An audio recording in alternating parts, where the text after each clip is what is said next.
සුබ දවසක් යාළුවෝ හැමෝටම. channel එකට සාදරයෙන් පිළිගන්නවා. subscribe කරලා එකතු වෙන්නත් ආදරයෙන් ඉල්ලනවා.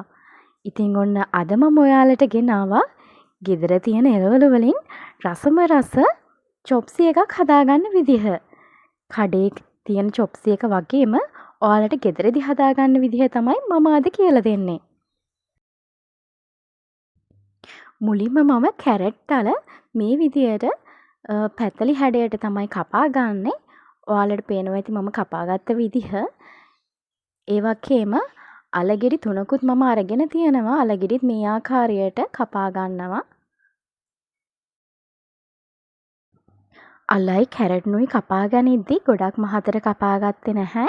මොකද තැම්බෙන්න ගොඩක් වෙලා යන නිසා. මෙතනදී මම බෝංචි ටිකත් මේ විදියට කපා ගන්නවා. මම මේ චොප්ස් එක හදාගන්න කැරට් අල ඒ වගේම ගෝවා බෝංචි සහ බීලුණු ගෙඩියකුත් ගත්තා. ඔයාලට මේකට කැමති ඉන්ග්‍රීඩියන්ට් එකක් පාවිච්චි කරන්න පුළුවන්. කෝන් වගේ වුණත් මේ චොප්ස් එකට දාන්න පුළුවන්. ලුණු ගෙඩිය මේ විදියට 4ට කපලා මේ වගේ කෑලි වෙන් කර ගන්නවා.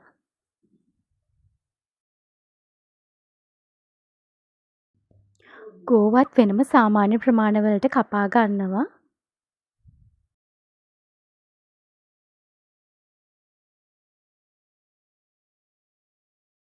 සුදුලුණු බික් 4කුත් සිහින්ව මේ විදියට කපා ගන්නවා.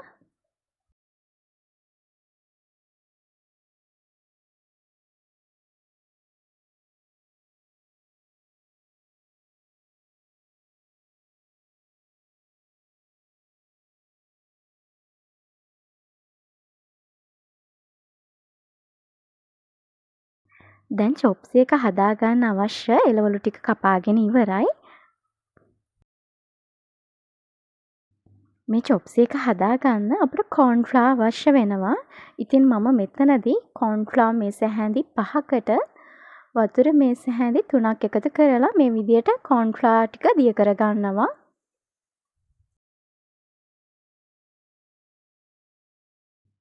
කෝන්ෆ්ලවර් ටිකත් මේ විදියට දිය කරලා වෙනම හදාගෙන තියා ගන්නවා.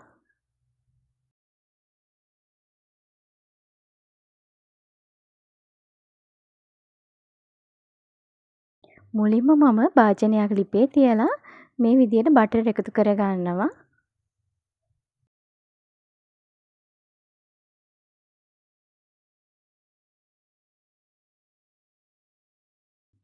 බටර් ටික හොඳට දිය වුණාට පස්සේ අර සිහින්ව කපාගත්ත සුදු ලුණු ටික මුලින්ම එකතු කර ගන්නවා.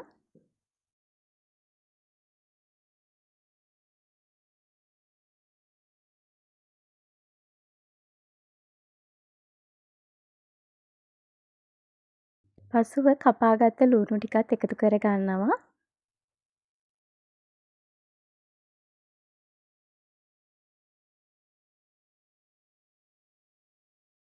දැන් කැරට් ටිකත් දා ගන්නවා.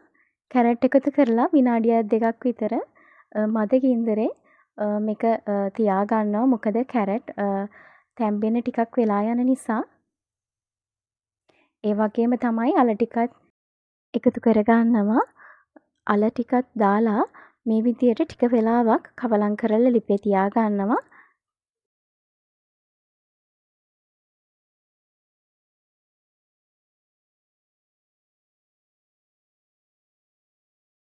දැන් බෝංචි ටිකත් මම එකතු කරගත්තා.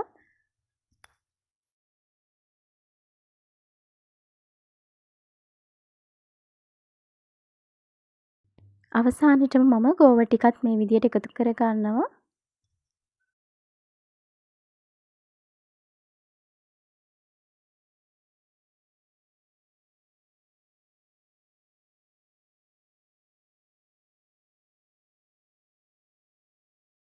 රස අනුව ලුණු එකතු කර ගන්නවා.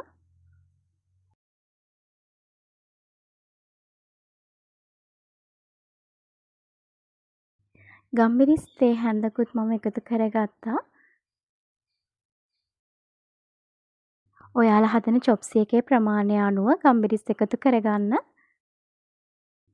දැන් මම වතුර මේස හැඳි 2ක් විතර එකතු කරලා මේ එළවලු ටික තැම්බෙන්න විනාඩියක් විතර වහලා තියාගන්නවා. ඒ විදිහට එළවලු ටිකක් තැම්බුණාට පස්සේ පියන ඇරලා මම සෝයා සෝස් මේස හැන්දක් එකතු කරගත්තා.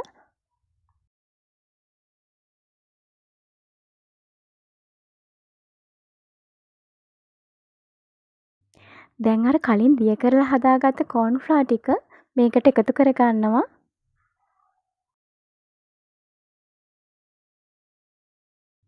නැවතත් විනාඩියක් විතර මේ විදිහට ලිපේ තියාගන්නවා. දැන් අපි චොප්සි එක හදාගෙන ඉවරයි. ඇත්තටම මේ චොප්සි එක හරිම රසයි. ඔයාලටත් ගෙදරදී හරි ලේසියෙන් චොප්සි එකක් හදාගන්න පුළුවන්. රයිස් එකක් හදපු දවසට එහෙම මේ වගේ චොප්සි එකක් තියෙනවා නම් ගොඩක් රසයි. ඉතින් මේ වගේ රසවත් සහ ලේසියෙන් හදාගන්න පුළුවන් රෙසිපි නරඹන්න channel එක subscribe කරලා එකතු වෙන්න කියලා ආදරෙන් ඉල්ලනවා.